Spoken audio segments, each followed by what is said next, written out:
बीड जिल्ह्यात दुष्काळाचं सावट अधिक गडद बनलंय। जिल्ह्यातील सर्वच धरणं आटलेली आहेत। 143 मध्यम आणि लघु धरणांमध्ये केवळ 4%च पाणीसाठा शिल्लक आहे।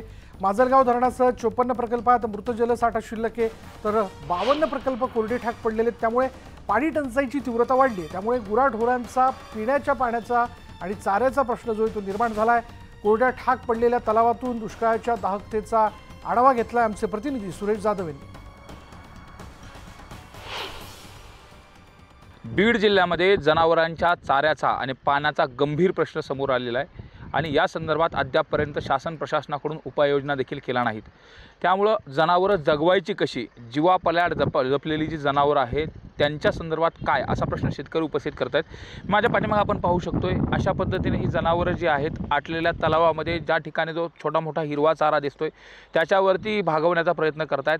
आज वाळला चारा देखील कुठं उपलब्ध नाही आणि ओला चारा देखील उपलब्ध नाही। त्यामुळे ही जित्राफ जगवायची कशी असा प्रश्न इथल्या शेतकऱ्यासमोर आहे। आपण समोर पाहतो इथं उगून आलेलं गवत थोडंसं आहे, जिथं हिरवं दिसतं त्यालाच खाण्याचा प्रयत्न ही जनावरं करताना दिसतात। माझ्यासोबत शेतकरी देखील आहेत, त्यांनाच विचारणार नेमकी काय परिस्थिती, जनावरं जगवायची कशी आता? जरूर जगवायची लय अडचण आली आता। चारा नाही, काय सरकार बी लक्ष घाली नाही, पाणी नाही, पाण्याचं बी अवघड झालंय। तुमच्याकडे किती गायी आहेत आणि आता त्यांना कशा कशा पद्धतीने सांभाळताय तुम्ही? काय नेमकं गाई म्हशी? गाई म्हशीत आता असंच हिकून तिकून फिरून आणतो, उलीतील चारा घालतो, चारा सुद्धा नाही। किती ठिकाणी फिरावं लागतं दिवसभर त्यांना जगवायसाठी? लय ठिकाणी 5-6 जागेवर फिरावं लागतं, इकडे तिकडे जनावर थांबत नाही तर सारखं पळायला लागत आहे मागं। अच्छा, पाण्याची काय परिस्थिती? पाणी तर नाहीच ना, हे असलं गढूळ पाणी होते सगळं। मध्ये घुसले की पाणी पाणी पुरवलं हे सगळं? आता हे 4-5 दिवस पाणी पुरण, पुन्हा नंतर काय करायचं? आता काय टँकरने मागणी करायला लागलो।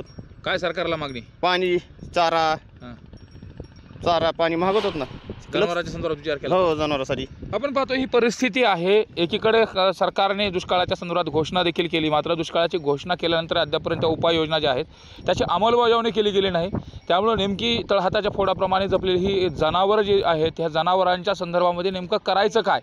जर यावर्षी अशाच पद्धतीची परिस्थिती राहिली तर जनावरं सोडून द्यावी लागतात की काय, अशी परिस्थिती आज शेतकऱ्यासमोर आहे। त्यामुळे तात्काळ जनावरांच्या पाण्याचा आणि चाऱ्याचा प्रश्न सरकारनं सोडवणं गरजेचं आहे। कॅमेरामन प्रकाश जाधव सोबत सुरेश जाधव, न्यूज 18 लोकमत, बीड।